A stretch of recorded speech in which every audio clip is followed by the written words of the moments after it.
ఇది ఎవరికి కావాలండి? మీ బిచ్చమేస్తున్నారా మీరు? మేము ఉండడం కోసము ఇల్లు స్థలం కొనుక్కున్నాము.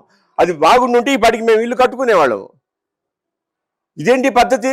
అందుకని టీడీఆర్ ముచ్చట లేదండి, నా అభిప్రాయం అది. మనకు వాడు ఎక్కడని ఇంకోటి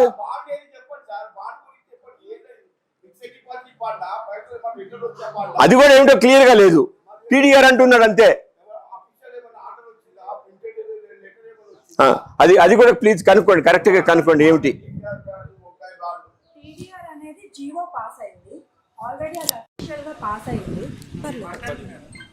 అది కూడా కాకుండానమ్మా ఇప్పుడు నేను చెప్తాను, మీరు అందరు మాట్లాడాక నేను చెప్తాను. 2 నిమిషాలు మాట్లాడి పక్కకు వచ్చేస్తాను.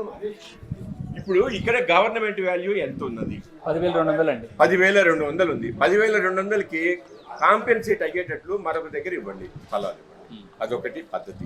తర్వాత నువ్వు స్థలాలు ఇవ్వడం అనేది పక్కన పెట్టండి. మీరు చేయాల్సిన పని ఏంటి? గవర్నమెంట్ చేయాల్సిన పని ఏంటి?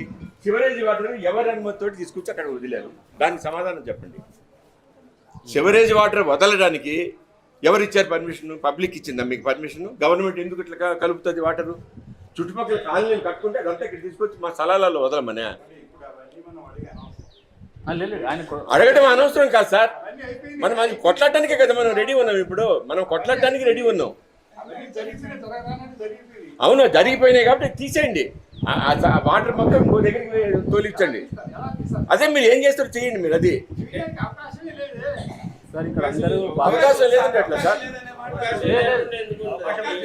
అవకాశం లేదంటే ఎట్లా? మనం 1 by 1 క్లోజ్ చేయండి. కాదు, స్వతంత్రం వచ్చేదానికి అవకాశమే లేదనుకుంటే గాంధీ మాత్రం ఇంట్లో కూర్చోబెట్టే మనకు స్వతంత్రం వచ్చేది కాదు కదా. We have to fight. మరి తెలంగాణ వచ్చేదా? ఎవరో ఒక మహానుభావుడు వచ్చాడు, కష్టపడ్డాడు, తీసుకుంటున్నాం. మనం అలా నిరుత్సాహపడితే ప్రయోజనం లేదు సార్.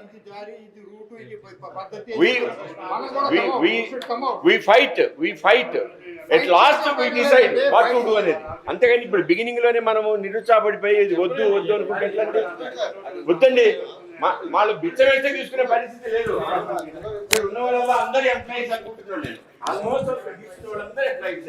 దగ్గర 600-700 ప్లాట్లు దాకా ఉన్నాయి. నేను మొన్న వచ్చి చూశాను. నేను ఆంజనేయ స్వామి